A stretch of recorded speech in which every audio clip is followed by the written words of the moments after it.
Monastic retreat spaces are built on silence and rigid structure, yet the individuals who seek out these quiet sanctuaries arrive with entirely opposite motivations.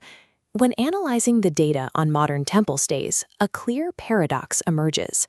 Domestic participants arrive to mitigate acute occupational burnout, escaping the extreme pressures of the urban workforce. Meanwhile, international travelers enter these exact same environments to engage in cross-cultural spiritual exploration.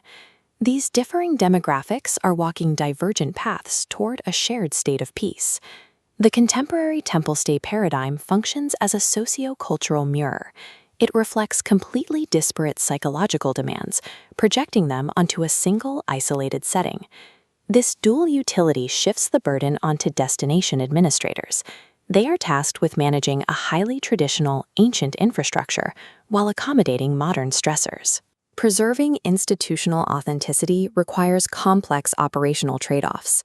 The pressure to globalize the experience constantly pulls against the strict demands of monastic tradition. The central tension lies in enforcement. Administrators must maintain rigid monastic protocols while simultaneously satisfying the varied experiential expectations of both local and global cohorts. Managing this friction effectively is the primary operational challenge of modern wellness tourism. To deconstruct this tourist behavior, researchers utilize an empirical framework that analyzes specific push and pull factors. The international demographic is dominated by external pull factors. These visitors are drawn to the mountain monastery as an exotic repository of metaphysical knowledge, actively seeking intercultural self-actualization. They arrive to observe and interact with the physical texture of a distant culture. Conversely, domestic consumers are driven by internal push factors. They are actively fleeing severe urban optimization stress and high-density corporate environments. These expansive geographies provide a necessary physical escape from tight urban spaces. While international guests travel to discover something new, domestic guests utilize the sanctuary as a critical psychological coping mechanism to reclaim their baseline identity. The systemic solution to this potential cohort friction is structured communal behavioral integration. Administrators enforce unvarying physical rituals. Practices like synchronized chanting ceremonies and communal maintenance effectively harmonize the collective experience, removing the need for complex verbal negotiation. This reliance on geography and silence isolates the cross-cultural predictors of visitor satisfaction: total immersion in a low-density therapeutic environment with a natural acoustic baseline. A sharp divergence in pedagogical preferences still exists.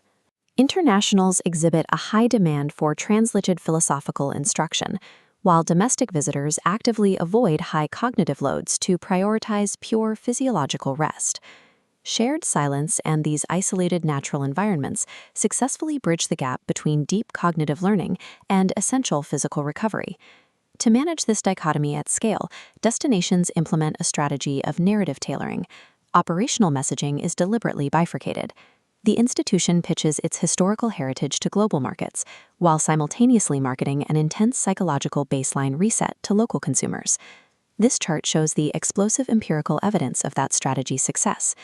International participant volume rapidly accelerates across a 14-year window.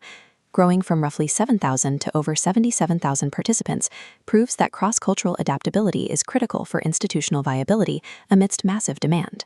This massive surge in collective participation underscores the scale of the modern operation.